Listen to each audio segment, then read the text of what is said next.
இப்போ இந்த பேப்பர் பாத்தீங்கன்னா நம்ம தலையோட சின்ன சைஸ். இது எப்படி கட் பண்ணாலும் கட் பண்ணலாம். ஆனா கட் பண்ணா இது நம்ம தலைக்குள்ள போகுமான்னு பாத்தீங்கன்னா போவாது இல்ல. ஆனா அதுக்கு ஒரு ட்ரிக்ஸ் இருக்கு எப்படி கட் பண்றதுன்னு சொல்லி. இது ஒரு டைம் பாஸ் பீரியட் தான் அது. இப்போ அதை எப்படி பண்றதுன்னு காட்டுறேன் பாருங்க. இதான் பாத்தீங்கன்னா கட் பண்ணிருக்கேன். இப்போ நான் தலைக்குள்ள போடுறேன், எப்படி போகுதுன்னு நீங்களே பாருங்க.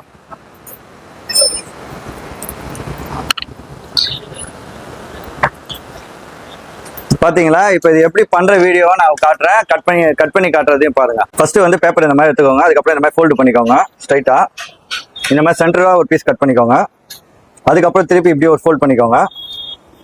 திருப்பி இந்த மாதிரி கட் பண்ணிக்கோங்க. 1 2 3 4. இந்த சைடு அதே மாதிரி 1 2 3. இப்போ இந்த மாதிரி பாத்துக்கோங்க. இங்க முக்கியமான இடம் பாத்தீங்கன்னா தெரியும். இந்த இடத்துல இது ஃபர்ஸ்ட் இதை விட்டுருங்க. ரெண்டாவது பீஸ் 2 3 4 5 6. இப்போ பாத்தீங்கன்னா இந்த பேப்பர் அப்படியே எக்ஸ்டென்ஷன் ஆகி பெருசாகும். பாத்தீங்களா?